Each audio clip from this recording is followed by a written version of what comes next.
Welcome to the Cyber Rants Podcast, where we're all about sharing the forbidden secrets and slightly embellished truths about corporate cybersecurity programs.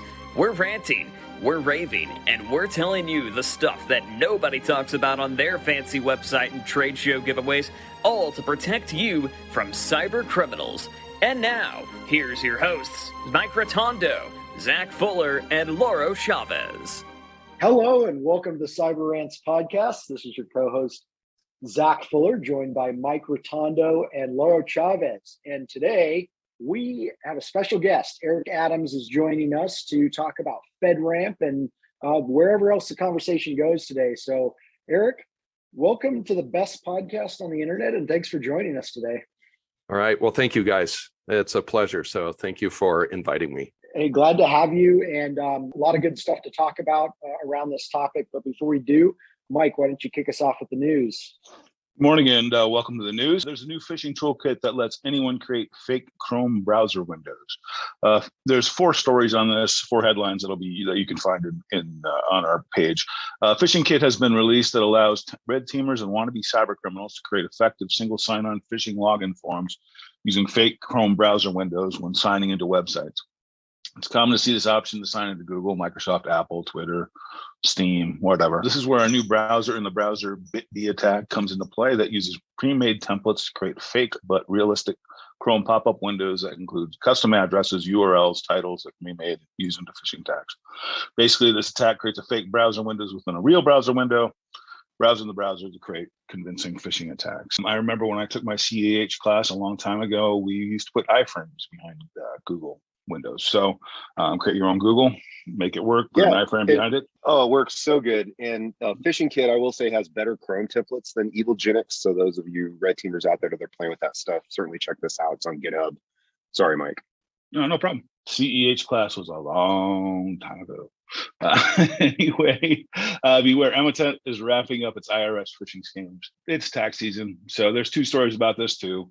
Tax season scammers spoof fintech, stash, public. The Emotet malware botnet is taking advantage of the 2022 U.S. tax season by sending out malicious emails pretending to be the IRS, sending tax forms or federal returns. Emotet is a malware infection distributed through phishing emails with an attached Word or Excel document containing malicious macros. Once these documents are open, they will trick the user into enabling macros that will download the Emotet malware into the computer. Recipients should remember that the IRS does not send citizens an email. They likely don't even possess your email account, so view any emails from the IRS with suspicion. IRS sends letters, and it's just like we talked about 2 weeks ago. If a government official calls you asking for money and they want you to give them a prepaid debit card, you say no and don't respond to email from the IRS. Just call them. Yeah. They're nice people. Yeah. Talk to them. Yeah, I was going to say they send a letter to your house or they send Mike to collect their money. So after they send letters to Mike. Let's get our taxes filed and approved before we talk down about the IRS. I was talking about how wonderful they are. Oh, okay. So wonderful. So wonderful. As a matter of fact, after I retire from silent sector, I'd like to go work with them. It's my dream job. A lively bunch. I'm sure. It's official. Lapsus gang compromised a Microsoft employee's account. And the Lapsus extortion gang leaked the source code from some Microsoft projects. This is confirmed by Microsoft.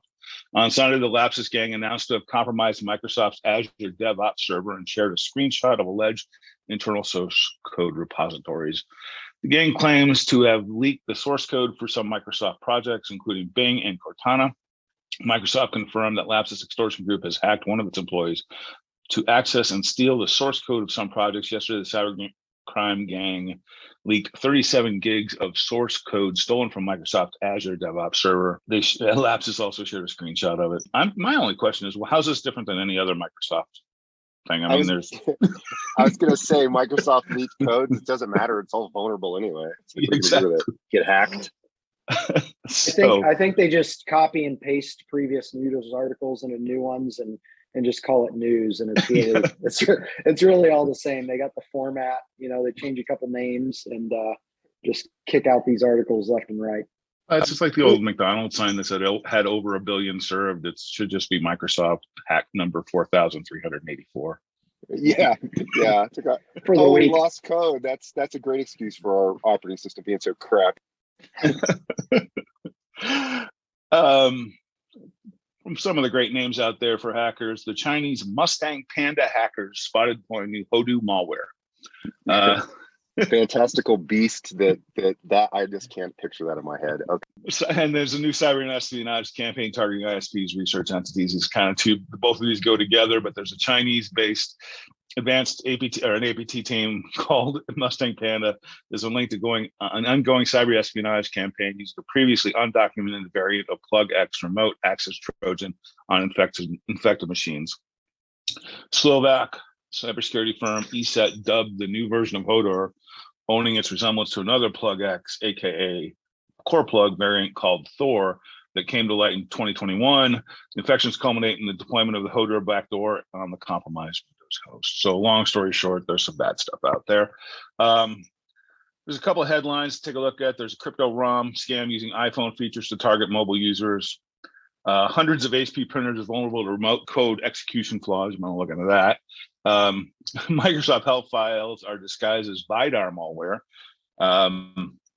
There's another Mac OS issue, and the White House just shared a checklist to counter Russian cyber attacks. So we should all feel safe. With that being said, Laura, what do we get for vulnerabilities? I'm out of coffee already, so it's going to be one of these. It's going to be one of these exploit episodes. I've got a couple for you. First, for everybody out there using Proton VPN to try to limit your exposure to the evil forces that are snooping you going on 4chan. Anyways, but if you're using Proton VPN 1.26, you've got an unquoted service path that can allow to the running of an executable on a Windows machine. So if that code got leaked as it said it did, expect more of this. But yeah, so if you're on Proton VPN, make sure that you're checking those versions and getting off 1.26. There is exploit payloads out there for this specific version.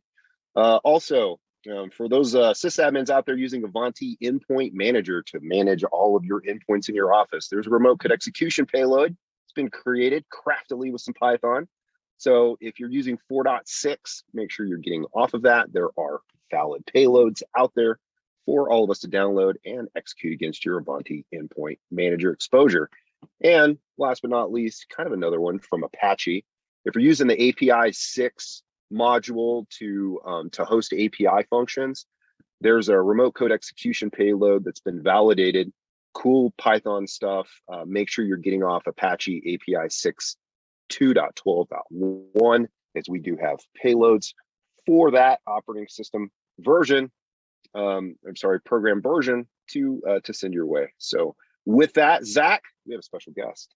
I'm excited. We do, and we are going to dive into FedRAMP. Hear from Eric, and just a wealth of knowledge here. But before we do, we're going to stop for a quick commercial break, and we will be right back. Want even more Cyber Rants? Be sure to subscribe to the Cyber Rants podcast. Get your copy of our best-selling book, Cyber Rants, on Amazon today. This podcast is brought to you by Silent Sector, the firm dedicated to building world-class cybersecurity programs for mid-market and emerging companies across the U.S. Silent Sector also provides industry-leading penetration tests and cyber risk assessments. Visit silentsector.com and contact us today. And we're back. Well, Eric, hey, welcome to the show. We are glad to have you, and we just love to dive into this topic of FedRAMP. I know you're an expert. You've got a long background in this with, all kinds of different companies from, HP and IBM to fintech companies and everything else. But would love to hear a little bit more about your background. Would you mind sharing a little bit about your career path and what gets you excited and where you're headed? Yeah, sure thing. Thank you, Zach. And thank you for having me today. Yeah, so my background, it's interesting. You said an expert in FedRAMP, and I kind of think like, who is an expert in FedRAMP? Like somebody who just, tries to figure this thing out like I did, or somebody who's had training in it, which now there is training. When I started, there really wasn't. So yeah, my background a little bit. So I worked at HP, Hewlett Packard. I know that was mentioned earlier in the exploit segment in the printer. I worked there for just under 20 years and took the first FedRAMP SaaS authorization through, which went through in February of 2015. And I worked on it for about 2 years before then. I worked at IBM for just under 3 years after that as a FedRAMP strategist. IBM had a lot of capabilities that were acquisitions and other internal grown SaaS opportunities that basically they wanted to sell to customer agencies. And so took about 30 of them through workshops to prepare them for FedRAMP. A couple of them went through, and a really good experience. And since then, I've been in 2 different fintechs. One of them is a global fintech treasury management system, and the other is more of a data aggregator type of system. And so those have been really great experiences to learn kind of how smaller companies, smaller mid-sized companies work, rather than the large HP and IBM companies. So really great experience there. Outstanding. Well, let's dive into FedRAMP a little bit. Maybe it's probably best for the listeners just to start with a high level overview. I know this is something that a lot of organizations are having to navigate, but struggling with. Would you mind just sharing about FedRAMP in general? Who does it apply to? Why does it matter? And then we can dive into implementation and talk a little bit more about getting it done. Yeah, sure thing. So FedRAMP stands for Federal Risk Authorization Management Program. And so basically that's what it is. It is a structured framework to ensure that risk is accounted for. And it includes 3 major players in it. One is obviously the company who offers a cloud service. So it's for cloud services. It's for government, federal government agencies to use a cloud service. So you've got the cloud service provider, the CSP, which is a company that, obviously provides that cloud service to other companies and wants to do business with agencies.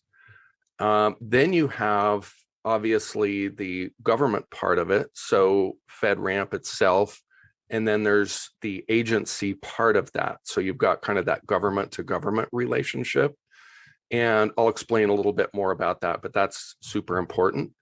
And then you've got a certified third-party auditor, which is called a 3PAO.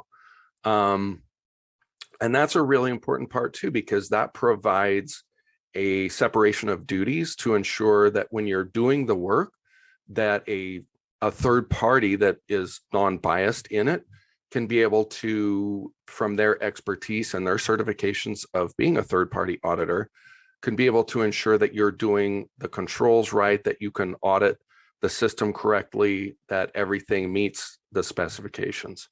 So that's kind of what it looks like in a nutshell. But it gets a lot more complicated than that. And I guess just to answer your question, a lot of companies, they're looking at doing business. And so they're looking at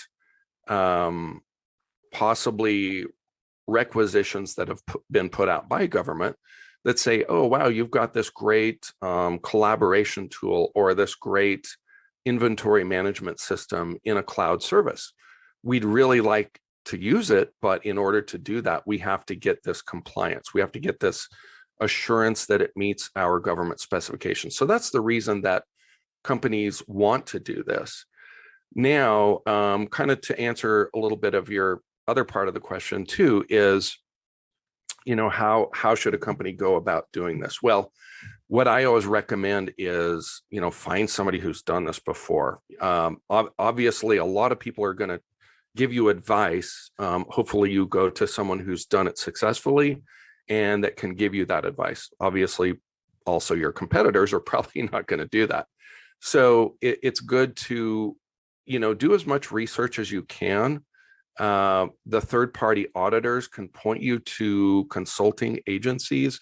Some of them also are consulting agencies, but of course can't do that on the same job that they're doing for as an auditor. So that's what I would say is probably the first step for a company looking to do that. And obviously there's a lot of material on the fedramp.gov site in order to get started. And there's training classes also, which, as I said earlier, those didn't exist when I started. I just kind of picked up the material and said, oh, wow, I've seen NIST 853 before. When I was at HP, I did Medicare.gov, CMS.gov on an enclave system, and so it used the same rules and structure that FedRAMP does. So what are some of the immediate roadblocks or some of the big hurdles that companies come across when they are working toward FedRAMP certification? Wow. I would say one of the first things is when they look at the documentation and look at what is the main document is the system security plan. It is the SSP. And when they look at that and they look at all of the requirements and all of the security controls, when I first picked up the template, and this is the thing I think is great, is FedRAMP has templates for all of this. And so you can download those.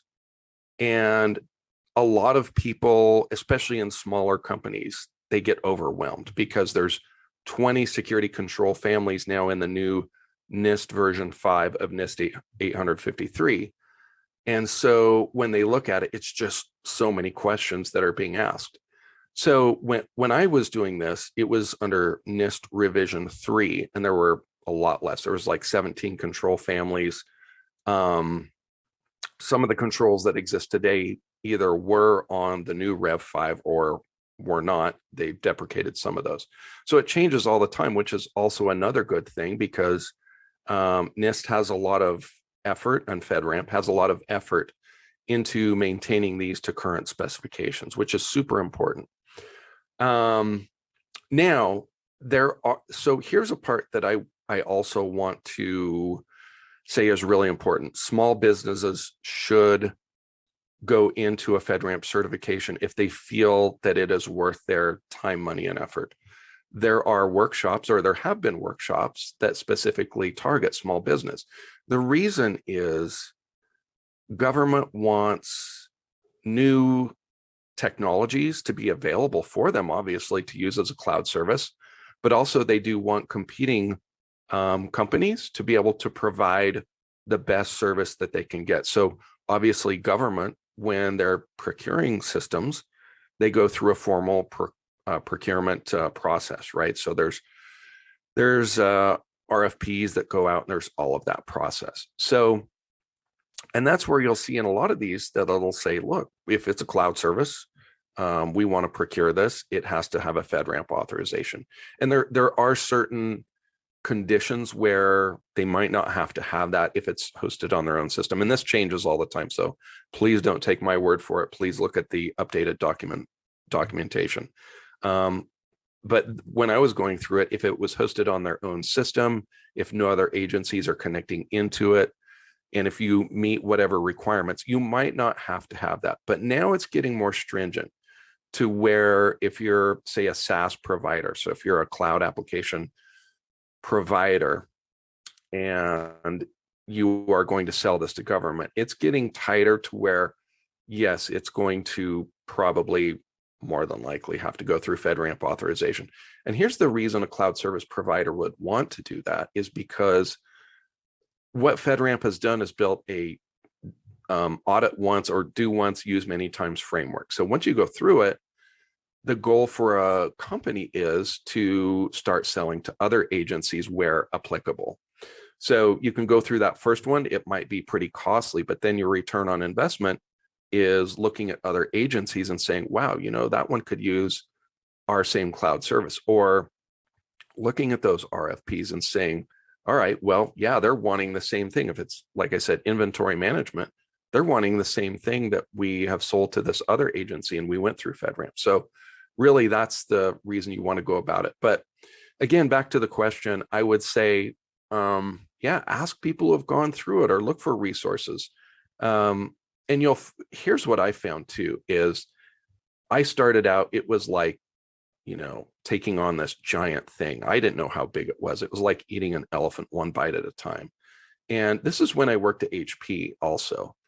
And what I found out was there's many departments or capabilities I could pull off the shelf and plug into these controls if we didn't already have them, or uplift some of the existing controls. And so what I found out was you can do the same thing as a smaller company. You might have to rely on some smaller third parties in order to do that. And now that's what companies are doing. Even larger companies are doing this within their business units, because you want to be in the business focusing on your core competencies rather than maintaining all of this other infrastructure for everything. So if you look at things like performance monitoring, or, like I said, in a SIM, we had at HP, we had ArcSight. So we could just pull that off the shelf, plug it in, meet the NIST AU controls for FedRAMP. So there were a lot of these things that had to be built, but you can still do that as a small company by, working with these other companies, procuring other things that might be needed. But again, you have to look at this from a business point of view. You have to understand the costs. You have to understand what your return on investment looks like. Again, selling to multiple agencies is the key for a business. I would imagine that once you're in with one of the agencies, or a few of them, I imagine those contracts end up being very, very long term. So it's probably yes, well worth it for a lot of organizations. So it is. And I'll share with you something. So when we were doing this at HP, we, at that time, HP's had a lot of acquisitions, divestitures since then. And we actually had an IaaS, so infrastructure as a service, that went through FedRAMP authorization. And I helped with some of that, with some of the upstream and downstream of security, I guess, compliance automation with that, with the Medicare.gov account I was on. So what the person who was the ISSO for that IaaS told me was, people would ask me, well, when is FedRAMP done? And they were the business people, the sales people, thinking that once you got the authorization that it was good forever. And well, you have to reaccredit it every year, right? So the third party auditor has to come back there. But what she said was, I told her that, and she said, well, FedRAMP is done when you decide to stop doing business with the federal government. So it's exactly what you said, is those contracts are looked at as long-term contracts. And the reason is once you start establishing that relationship with the government, they trust you each time you're able to deliver something that they want and something that they need. And when you're very thoughtful about that approach, and you're also very thoughtful about keeping your cloud service secure to their requirements, and they see that, then they want to do business with you. So I think that's the quick answer to that.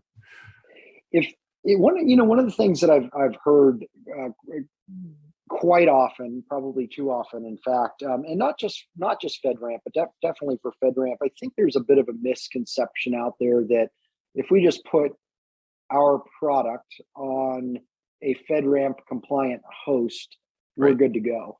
Would you shed some light on that for organizations that yeah. Wow, where do I start here? I've heard that many times. Here's kind of the quick rundown of that. So yes, if you are a SaaS that provides an application, a cloud application, yes, it is good to use one of the IaaS that is accredited. So whether it is Google Cloud Platform, GCP, AWS, Microsoft Azure, or some of the others that are accredited, it is good. And here's the reason: because there is a concept being able to leverage those controls that the IaaS provides. Now, you're still responsible for the SaaS level control. So I'll break it down a little bit further. And it looks like a pyramid. A lot of times, if you go on the internet and look for this, like IaaS authorization, SaaS authorization, you'll see this pyramid. And it typically has three sections, where SaaS is on the top, and then you've got PaaS, platform as a service, in the middle, and then you've got infrastructure as a service at the bottom. So PaaS, provides that middleware. So, if you have something that provides a middleware stack, you can have that as a PaaS authorization. However, the way that I did it was, I'm on top of the IaaS, I'm using their leverage controls plus their services that they offer. So if you look at GCP, if you look at AWS, Azure, they offer all of these other services, which then help you meet your SaaS controls. But also, like I said, you've got those leverage controls. For instance, There's physical and environmental controls. Most all of those are leveraged by the IAS. So if you are using an accredited IAS, and as long as they keep their accreditation, you can leverage that. And so you notate, what you're using, their accreditation date, all of that. Then you can leverage those controls, and there's not so many of those. So really, that's the answer to if somebody says, yeah, we're on AWS or GCP or Azure or other, and so we're just going to load our application onto there, and it's good, it's ready, it's authorized. That's not correct. You have to account for your SaaS application. Now, what I like to do also, and this is kind of how I also view the FedRAMP system itself. It can be used even further than just federal. It can be used for everything. And that's what I've done in a fintech world, is taking those best parts of what FedRAMP has provided and using that in regular cloud security or even on-prem security where it makes sense. So in that pyramid model, I also break that out. So say it's a multi-tenant SaaS, you also have customer responsibility controls. So let's say that when you onboard a customer, and think of it kind of like iTunes. So Zach is going to get an iTunes account. Well, when you first sign up and you pay for it, then you get your account. But then you can also add people. If you're doing the family sharing, you can add your family members to it, but you're responsible for provisioning those accounts. So in a multi-tenant SaaS, there might be different layers of access, like a roles-based access control system, where you as the customer administrator person can be able to be responsible for those accounts. And if it's a large company, you might have 100 or more accounts. So it's quite a bit. But within the controls, that's how you notate for access controls that is how the system is designed. Your cloud service provider builds the functionality for the customer administrator to be able to provision and maintain those accounts. So really, instead of a 3-layer pyramid, now you're getting, multiple layers onto it. Makes sense. Are there approaches that you've seen, or if you recommend, a method that an organization should use to reach compliance? I mean, beyond, of course, having an expert helping them navigate this, is there a certain series of steps you take, or anything that you might be able to prescribe to the listeners as a best practice to go through this? And high level, right? Obviously not control by control, but just generally speaking, what are the phases or steps to take? Yeah, we could go control by control, but that would take us probably 12 hours, we'll at least. Need a few more episodes for that one. Well, here's a cool thing. We actually did a control by control with, I mentioned these 30, and we would have these workshops, and we would go on site and have personnel there, and we got it down to where we could do it in about 3-4 days. But really, that's kind of what you want to do. However, you should start with a readiness assessment, and FedRAMP does provide really great documentation for a readiness assessment. So you can work with a third-party auditor, and you could go through, I think they call it the RAR, Readiness Assessment Review, and you can understand where you're at. But really, this is what we did in those workshops. Is it started out as this Excel spreadsheet with all the control answers, and we would ask all of them. But here's one part I think that I like to do in general, even if it's not a FedRAMP system, just a cloud system, right? Is looking at the type of business you do and selecting controls that are important to you and important to your customers and investors and everybody that cares about the cloud system. What's interesting is in finance, I look at the fintech cloud systems this way. And here's what's really cool about this is FedRAMP has very prescriptive controls that have specifications to them based on the NIST framework.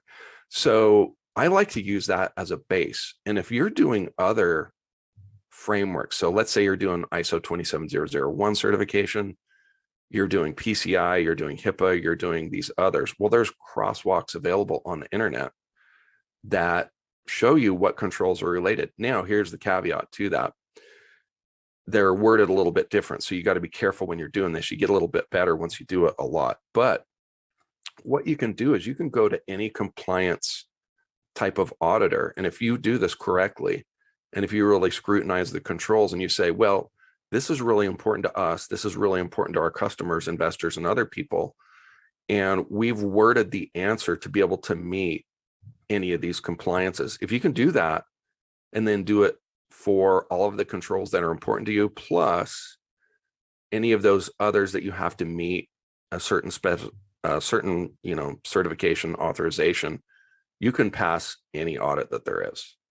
And you can do it right. That's the key point. And so that's what I try to show is, use these things to your advantage, use these frameworks.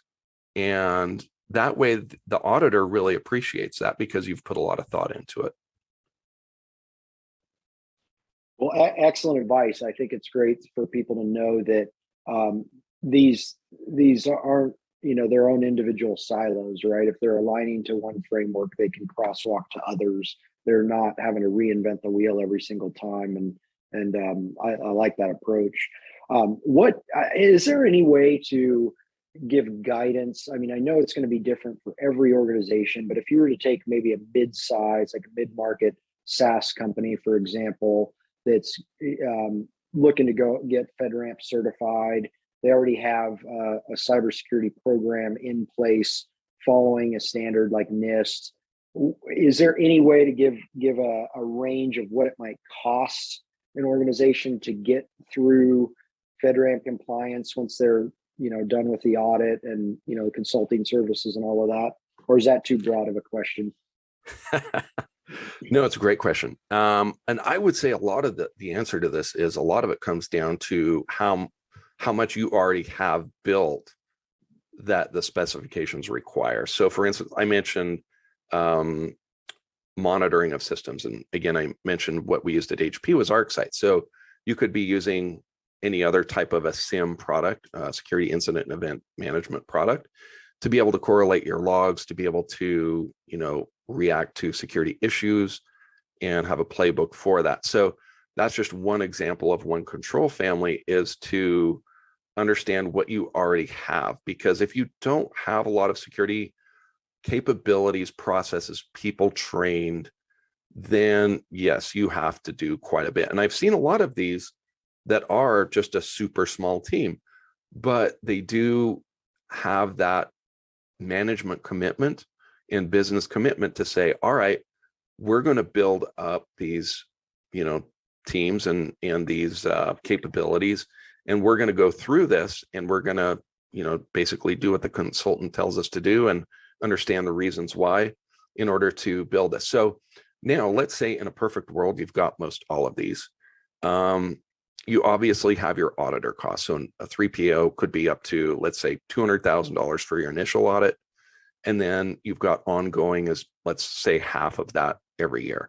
So that's just a ballpark figure. You can call up auditors and ask them what their figure is, a certified third-party auditor. Now, also, you've got, again, a lot of these other costs involved.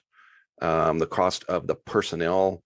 You've got to have, let's say, an ISSO to manage all of your parts that are required. And there's an important part called continuous monitoring, or CONMON is the short version. But really, when you're getting a FedRAMP compliance, you're really looking to being able to attest to CONMON at the end, because those are deliverables you have to do on an iteration.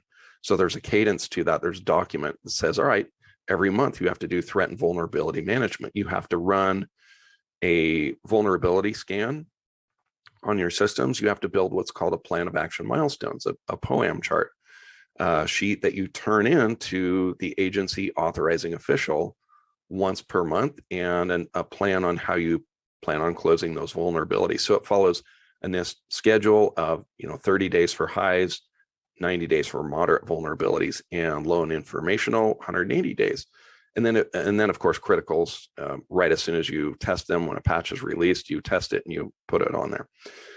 Now, again, so that's just one example that's kind of in the weeds example, but that's one example of many things that you have to do on either a weekly, a monthly, or a, other type of cadence, annually or other type of cadence. Another big one is account management quarterly, to ensure that you go through all of the accounts, they're valid accounts, they have the right access, and you do that quarterly.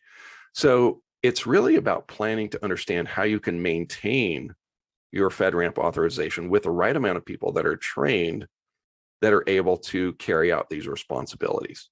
And then other personnel like, incident management personnel, change management personnel, those are super important. Business continuity, disaster recovery is super, super important.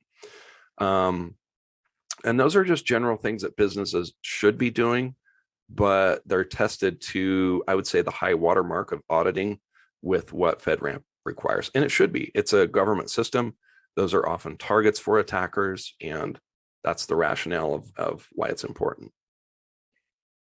And that's interesting to hear, because we harp on that a lot in the podcast, and we're always telling people, hey, you need to build a proactive cyber risk management program along with industry recognized frameworks like NIST as an example, and get on top of that, right? Because that's going to be key to any compliance requirement you're facing, and FedRAMP included. So it's good to hear. Get those fundamental pieces in place, get that risk management program going first, and then you'll open the door to opportunities to go after more stringent requirements like FedRAMP. And speaking of which, I've been hearing a bit about the some new StateRAMP programs spinning off that are essentially, I would call it maybe like a FedRAMP light. Are you familiar with that by any chance? Have you seen much about that yet? Yeah, and I think it's great. I think it's fantastic. And again, FedRAMP was built for federal agencies. However, of course, there's state and local government that uses cloud services also. So at the first, they were encouraged to use FedRAMP authorized products. Well, it's interesting because you have to look at it from the point of view of sometimes those things don't work for states the way that they work for federal government. Yes, they should be using the same type of specifications where they can, because again, it is at a high watermark of security and risk management. And so I really think the StateRAMP is excellent. It follows very closely to FedRAMP, but if you look at it, states are, they're a little bit more independent than the federal government. They have different budgeting types that they use, and it's a different business model, really. But I think it's great. I think that I hope it's super successful, because if you look at it and you're, let's say you're just a citizen of your state, you don't want your state things to get hacked, like your license system, and lose your data and get a breach. That's no fun. That's no good. And so I think it's a great idea, but it does follow the same type of methodology that FedRAMP does. And so that's awesome. Obviously you have to get audited, you do all of these things, and you go through to make sure that your system is secure. Makes perfect sense. And it'll be interesting to see how the different states roll this out over time. But that will probably be a future episode topic. So a lot to uncover there. But that being said, any final words of wisdom or thoughts, ideas, anything you'd like to share before we wrap up here? Yeah, I would just say, people that are interested in doing this with their cloud system, really, sit down and do a good assessment of where you're at. Go through, the controls, build an authorization boundary, build your cloud system, draw it out. And that's one of the top things on the system security plan. Build a data flow diagram model. Read things like the FIPS 199 system categorization. Look through all of the other attachments that go into a system security plan, as the whole part of the system security plan together. So information system contingency planning, business continuity planning within that, incident response, change management procedures. Go through all of those, but then also, have things like pen testing done on your system. Do these assessments and understand where you're doing good and where you need to uplift in order to meet those controls. I know going through SWIFT assessments from previous fintech, that was really eye-opening too, because then you kind of see this risk-based approach and different views of cloud systems from different compliances. So, if you've got SOC compliance, if you've got some of these other compliances, those can also help you because you're a little bit further along than if you just start out from scratch. Excellent advice. Well, that being said, Laura, Mike, I've been asking lots and lots of questions. Do you have any final questions, smart remarks, words of wisdom, anything you'd like to share before we jump off? Since you worked at HP, are you responsible for the hacks that are out there right now? No, because I left. That's the answer. No, not at all. But you know what? Here's a kind of a cool thing. I used to work next to a guy, and he was the hacker extraordinaire. He doesn't work there anymore. But him and myself actually worked in the printing group as security architects. And so we were responsible for the business units within, it was called Imaging and Printing Group. I don't know what they call it now, but it was the biggest group at HP when I was there long ago. And so we would do a lot of these tests on the printers. And we actually got to be a part of the cryptography that went into the cartridges. We went over to Ireland and then went to Belgium, and we looked at these units called hardware security module, HSMs, in order to provide these. And this was like 2007. So it was super high tech, but it was very interesting. However, when you do have a lot of functionality in printers, you have a lot of attack vectors. So a lot of people thought back then, like, who would want to hack a printer? Like, what's going on? And then we figured, you can get onto the network, then you can pivot, you can do all these things. So yeah, but fortunately, no, I'm not responsible for that. But that provides a lot of security people a lot of good employment. So good for them. They may need to hire you back as a consultant, it sounds like. Yeah, I'm so busy doing what I'm doing now. I think about it like in the middle of the night, and I write things down like, oh boy. Keeps us busy for sure. Well, good stuff. Well, thanks again, Eric, and for everybody listening out there. Eric Adams, just wealth of knowledge. Eric, if people are saying, well, I need some help with FedRAMP, this is something that there's no way I can navigate it alone. Would it be okay for them to reach out to you? And if sure so, how would they do that? Absolutely. And this is one of the things that I will spend time with people to, answer their questions, show them where to start. Super happy about it. And you can find me on LinkedIn is probably the easiest. Just say, hey, I heard you on the podcast. That's probably the easiest way to find me. Outstanding. Well, and we'll put a link sure. to your LinkedIn profile on the podcast page. So thank you everybody for listening. Hope you enjoyed the Cyber Rants podcast, another episode. And please rate us, share the podcast, help us get the word out. And let us know what you want to talk about in future episodes, topics of interest. And we'd be happy to do that. You can do that at find us on LinkedIn or reach out at cyberrantspodcast.com. There is not only all the episodes with the show notes and links to the articles for the news, but also there's a web form and you can submit your comments and such there as well. So again, we'll have information in the show notes. Check that out and we'll see you next time. Pick up your copy of the Cyber Rants book on Amazon today.